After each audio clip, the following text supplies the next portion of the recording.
Ya. Assalamualaikum warahmatullahi wabarakatuh. Hai guys, berjumpa lagi bersama Mega Puspita di Rujuk Podcast Lugas dan Berimbang.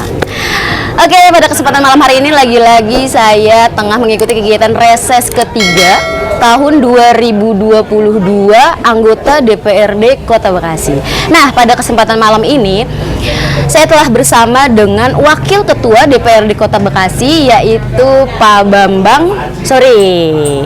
Pak Tahapan Bambang Sutopo atau yang disingkat TBS. Oke. Assalamualaikum, selamat pagi. Waalaikumsalam warahmatullahi Saya panggilnya Pak Bambang aja kayak karena lagi familiar nih.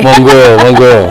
Oke, kebetulan Pak TBS ini merupakan politisi dari Partai Gerindra. Nah, langsung aja kita berbincang terkait dengan kegiatan reses ketiga ya Pak ya, pada malam hari ini. Boleh Pak, silakan. Baik, bahwa berkenaan dengan reses pada malam hari ini saya mengucapkan terima kasih kepada warga masyarakat yang sudah hadir dan mengikuti jalannya proses dari awal sampai akhir.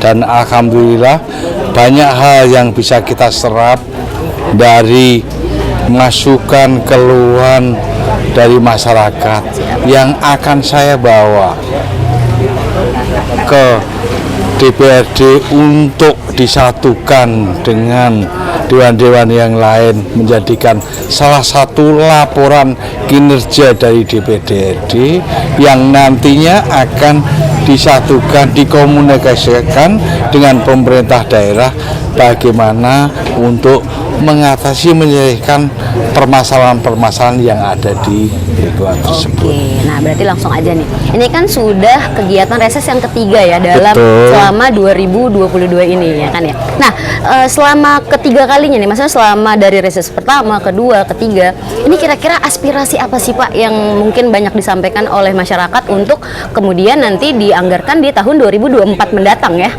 Oke, ini gimana nih Pak? Jadi Mbak, ya mayoritas warga masyarakat itu menghendaki bahwa yang diusulkan itu mayoritas pada infrastruktur. Bahkan tadi kami sampaikan dalam penyampaian saya waktu reses tadi bahwa jaring aspirasi ini bukan hanya semata-mata pengajuan secara fisik, tapi hal yang lain perlukan seperti bagaimana peningkatan SDM dan lain sebagainya. Dan alhamdulillah tadi juga ada masukan-masukan yang cukup bagus, perlu untuk kita tindak lanjutin. Sebagai contoh tadi memang mayoritas adalah infrastruktur. Dan yang kedua tadi ada bagaimana pengembangan SDM buat anak muda. Skillnya perlu ditambah knowledge dan sebagainya. Perlu ada barangkali kewirausahaan dan sebagainya. Barangkali dan juga perlu barangkali pengembangan bagaimana untuk menambah sumber daya manusia melalui pendidikan dan juga kesehatan. Oke, ya memang tadi ya saya juga menyimak ya untuk kegiatan reses khususnya dari masyarakat langsung yang menyampaikan, salah satunya memang perwakilan dari kaum muda nih ya, dari Karang Taruna Pak ya. Betul. Nah, ini tadi saya simak mereka ini membutuhkan sebuah pelatihan ya kan, dimana nanti buat bekal mereka untuk menghadapi dunia pekerjaan ya kan ya, karena saya tadi juga mendengar mereka ini kan calon-calon mereka akan lulus dari perguruan tinggi ini kan, berarti kan calon-calon sarjana nih ya. Nah, mereka juga diminta bekal untuk diri mereka untuk bisa menghadapi dunia pekerjaan. Nah, ini mungkin solusi dari kacamata Pak TB sendiri nih seperti apa nih Pak? Jadi bahwa kami akan ingin membuka ruang-ruang berkenaan bagaimana kreativitas anak-anak, terutama anak-anak muda. Rencana pengganti kita nanti perlu dibekali SDM yang mumpuni. Bahwa sekarang dunia yang formal rasanya belum cukup dan belum siap pada terapan kerja. Perlu ada tambahan-tambahan knowledge agar kiranya terjun dalam dunia baik itu pekerjaan dan lain sebagainya tidak canggung lagi. Lalu yang akan kami lakukan dengan mungkin saja kami akan melakukan penetrasi berkenaan dengan adanya BLK, adanya dengan penambahan ilmu pengetahuan, tambah juga pelatihan, dan kami juga ingin mendatangkan tim kami juga akan ingin datangkan khususnya berkenaan dengan penambahan ilmu pengetahuan mengatasi kenakalan anak muda khususnya narkoba.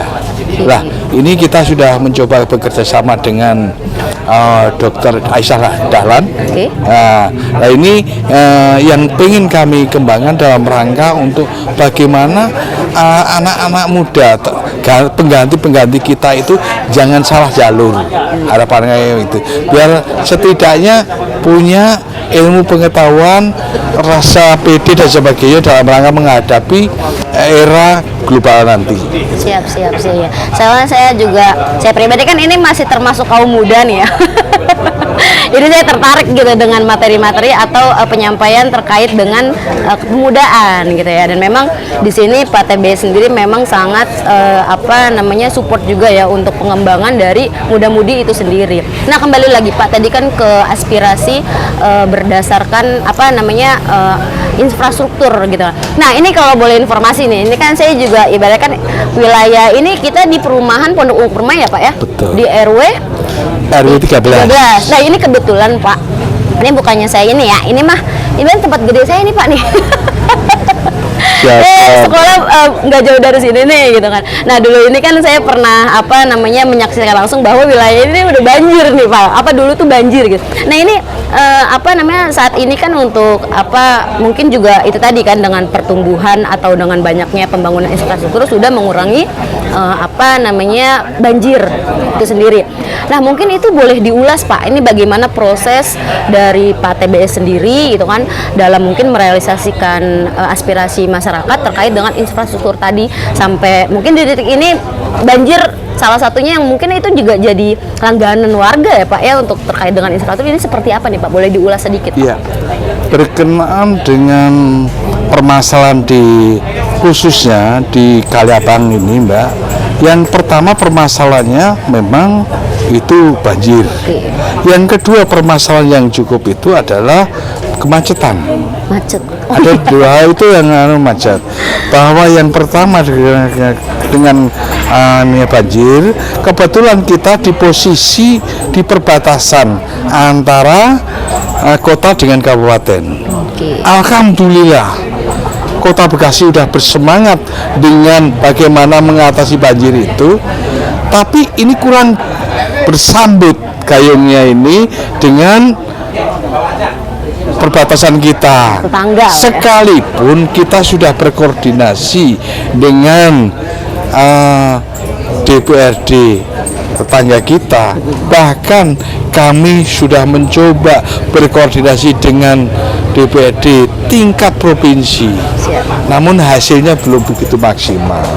Ada upaya-upaya memang sudah ada. Namun demikian ini lambat laun bisa malah lebih parah. Perkiraan saya mudah-mudahan aja jangan, tapi antisipasi saya kalau ini terjadi kayak gini 5 tahun yang akan datang lebih dalam. Kenapa hal ini bisa terjadi? Karena di wilayah kabupaten sana sedang giat-giatnya pembangunan untuk perumahan. Jadi pengurukan sangat luar biasa. Sementara dari hulu sampai hilir ini agak tersumbat. Dari Bogor air menuju sampai melalui Kota Bekasi, lalu ke kabupaten untuk ke laut. Nah, di sana dengan peninggian perumahan itu agak sulit kita. Nah, ini jadi solusi. Salah satu solusinya adalah pembuatan polder. Namun sampai dengan saat ini memang tempat tertentu sudah kita dapatkan, tapi tempat tertentu juga kita kesulitan untuk pengadaan lahan. Karena memang sudah full dengan namanya perumahan. Ada beberapa titik yang kita lakukan dalam rangka hanya bisa mengurangi diantaranya bagaimana kita ada gardu-gardu untuk pembuangan air dengan sedot pompa dengan dibuang, dan itu hanya menyurutkan dan mempercepat saja untuk, tapi bahwa ketika banjir itu untuk tuntasnya sampai sekarang masih dalam penelaahan dalam rangka untuk itu. Tapi sekali lagi kami berharap ada sinergitas antara pemerintah kota yang saya anggap sudah sangat peduli, dibarengi juga daerah sekitar kita yang untuk penampungan selanjutnya. Itu yang, dan mudah-mudahan aja ini cepat bisa terrealisasi berkenaan dengan itu. Lalu permasalahan yang kedua berkenaan juga dengan macet dengan pertambahan penduduk yang sangat luar biasa. Bahkan di sini untuk menuju asal kota satu-satunya jalan yang menuju Jakarta dari Kabupaten Bekasi. Nah, perumahannya pun ada 18 perumahan dan sebagainya, ini jadi kesulitan. Dan untuk itu perlu ada barangkali selain penambahan ruas dan sebagainya, perlu adanya rekayasa lalu lintas agar kiranya lalu lintas bisa berjalan. Setidak-tidaknya mengurangi kemacetan. Iya, gitu betul. Oke, tadi berkaitan dengan kemacetan, mungkin ya bisa dibilang kan memang wilayah Kali Abang Tengah ini ya Pak ya, memang merupakan wilayah yang strategis ya, bisa langsung akses ke Jakarta ya kan, ke Bekasi kota, ke kabupaten juga ya kan. Tapi dengan ya mungkin ada sisi positif dengan perkembangan penduduk, berarti kan ada perkembangan ekonomi juga gitu. Tapi ternyata masih ada sejumlah PR ya yang masih harus diperjuangkan lagi ke depan gitu kan. Dan untuk terkait dengan tadi banjir ya, ternyata juga masih memiliki PR. Nah, tapi di garis bawahi ternyata ini berkaitan langsung dengan pemerintahan tetangga gitu ya Pak ya. Karena dari Kota Bekasi sendiri sudah udah on fire nih untuk membenahi permasalahan banjir untuk warga, khususnya warga Kota Bekasi gitu. Cuman karena belum mendapatkan respon yang baik mungkin ya dari tetangga gitu. Jadi masih harus effort lagi nih ya untuk Pak Dewan memperjuangkan. Jadi saya begini Mbak, sekarang ini dengan adanya kondisi yang kayak gini, saya mengajak seluruh komponen masyarakat, baik itu RT, Bangan RW, LPM dan sebagainya, ayo kita bersama-sama membangun lingkungan kita bukan terbebas, mengurangi banjir ini agar juga mengurangi, kita bersama-sama pemerintah Kota Bekasi dalam rangka mengatasi ini dengan swadaya masyarakat. Itu yang kita gerakkan agar kiranya ini self all-being, rasa memiliki wilayah kita itu cukup tinggi, dengan harapan dengan mencintai lingkungan kita, harapan kita lebih enak. Siap. Gitu. Berarti kembali ke untuk kita, dari kita, oleh kita. Betul, setuju. Tadi itu juga pesan untuk masyarakat juga nih ya. Oke, tadi kan terkait dengan PR aspirasi dari masyarakat gitu. Nah, ini kalau boleh diulas juga nih Pak, dari aspirasi tersebut, mungkin apa sih yang sudah terrealisasi selama ini kan tahun 2022 ya. Nah, berarti kan ini merupakan tahun ini realisasi dari pengajuan yang 2 tahun ke belakang. Nah, ini kira-kira 2 tahun ke belakang ini sampai di titik 2002 ini kira-kira apa saja nih yang sudah terrealisasi nih Pak? Kalau yang untuk murni 2022 ini tahap akhir pengerjaan, Mbak. Siap. Tahap akhir pengerjaan. Nah, yang ABT diperkirakan itu selesai per tanggal 15 Desember. Harapan kami dan didukung oleh pemerintah Kota Bekasi terbayar lunas sesuai dengan apa yang diperjanjikan. Siap. Apa aja? Namun demikian, kalau menerima pengajuan dari masyarakat, saya yakin percaya bahwa dengan keterbatasan anggaran pendapatan daerah Kota Bekasi, dengan permintaan warga masyarakat yang cukup tinggi, saya yakin. Tapi setidak-tidaknya bahwa apa yang diajukan dengan pemahaman masyarakat, kita kasih pemahaman dan sebagainya, yang diajukan itu insya Allah di tahun ini yang dari kita lunasi. Udah lunas semua nih Pak. Itu apa aja nih Pak contohnya nih Pak? Kebanyakan mayoritas itu normalisasi saluran dengan Yudit. Ada juga yang sekretariat RW sekretariat RT, peningkatan jalan, pengecoran, ada juga outmik, ada juga yang gapura. Oke. Dan mudah-mudahan juga ada sarana prasarana untuk warga masyarakat RT maupun RW, Sapras namanya itu. Siap. Insya Allah itu, dan ada juga taman-taman tertentu yang kita bangun kayak gitu. Berarti sebenarnya yang untuk 2 tahun kemarin udah lunas semua nih ya. Insya Allah sih, insya Allah. Ya tadi dan Tapi kebanyakan mudah-mudahan dengan harapan sampai 2022 bulan tanggal 15 Desember terlunasi. Tapi sekarang sedang proses. Siap, sekarang masih proses, tapi mudah-mudahan di penghujung tahun ya berarti itu sudah terlunasi guys. Oke, luar biasa. Oke nih, berarti permasalahan reses untuk yang tahun lalu direalisasikan hingga tahun ini dengan aspirasi yang akan diperjuangkan untuk 2 tahun mendatang sudah terbuka semua nih guys nih.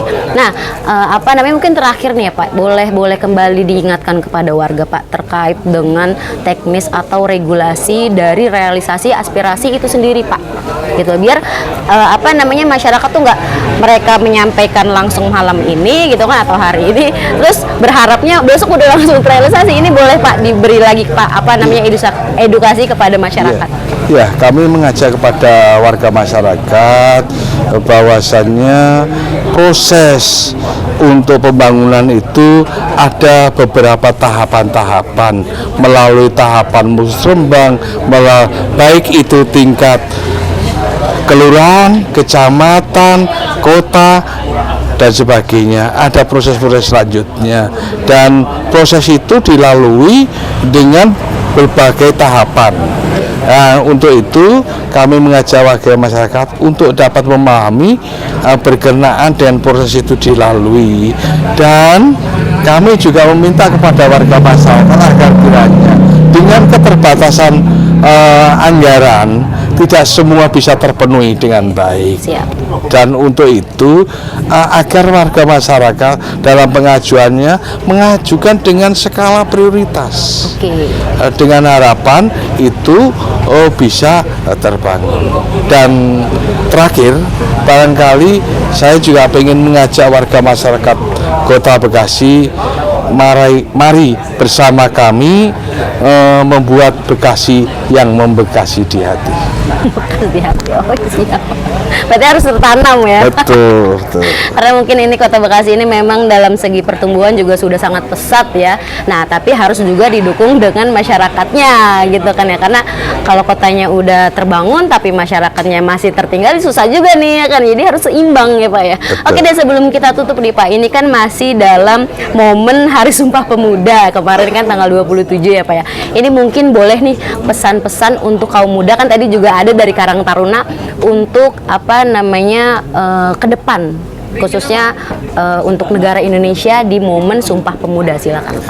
Baik, buat anak-anakku, pengganti dari kita semua, pengganti kaum intelektual kita semua, saya mengajak warga masyarakat, ayo berinovasi, ayo bekerja, ayo bersemangat dalam meraih cita-cita kita semua, dan tolong semua itu dilandasi dengan melihat sejarah para pahlawan kita dengan bercucuran darah dalam rangka untuk mengembangkan Indonesia Raya yang lebih baik. Dan mari kita semangat, hidupkan Indonesia, majulah Indonesia untuk kita semua. Siap. Wah, luar biasa ini pemuda-pemudi, khususnya penonton rujuk nih, harus tadi ya di garis bawahi untuk motivasi dari Bapak Wakil Ketua DPRD Kota Bekasi Pak Tahapan Bambang Sutopo, atau yang akrab disapa Pak TBS.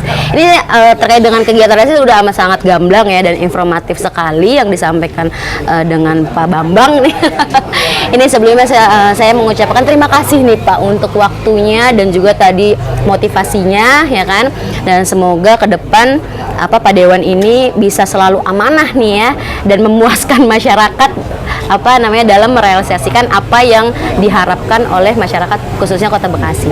Oke Pak, terima kasih lagi Pak ya kan. Dan untuk sahabat rujuk, kawan rujuk guys, jangan lupalah untuk terus di subscribe, like, comment, and share sebanyak-banyaknya Rujuk Podcast di Rujuk Channel. Mega Puspita undur diri. Wassalamualaikum warahmatullahi wabarakatuh. Terima kasih. Siapa?